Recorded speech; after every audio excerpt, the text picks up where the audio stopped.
Τι ώρα θα φάμε? Πότε θα πάμε σπίτι? Αν φροντίζεις άνθρωπο με άνοια, έχεις ακούσει την ίδια ερώτηση 20 φορές σε μία ώρα.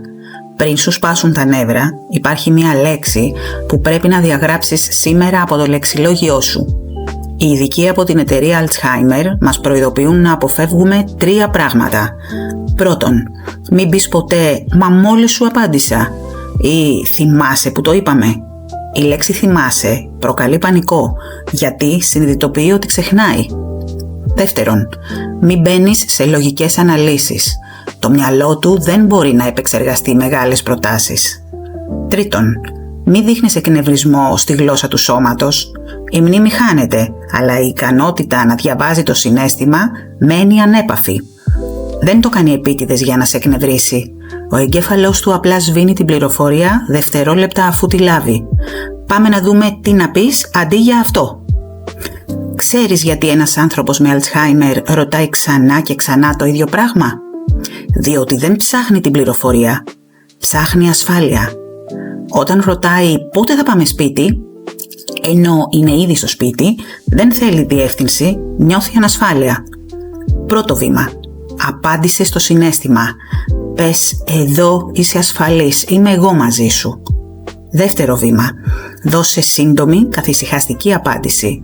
«Θα φάμε σε λίγο, μόλις ετοιμαστεί το φαγητό». Τρίτο βήμα. Χρησιμοποίησε το άγγιγμα. Ένα χάδι στο χέρι ή μία αγκαλιά μειώνει τις ορμόνες του στρες στιγμιαία. Αν η ερώτηση αφορά την ώρα ή το πρόγραμμα, χρησιμοποίησε οπτικά βοηθήματα. Ένας πίνακας στον τοίχο με μεγάλους αριθμούς που λέει «Το φαγητό είναι στις 2», γλιτώνει δεκάδες επαναλήψεις.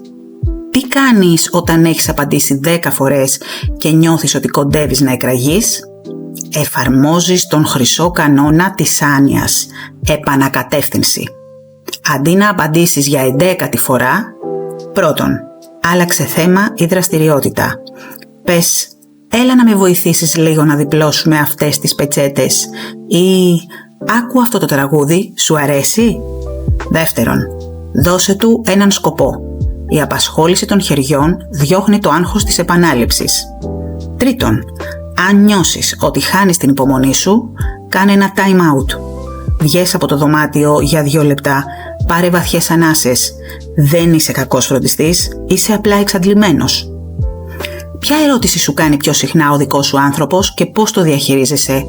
Γράψε μου στα σχόλια για να βοηθήσουμε και άλλους φροντιστές.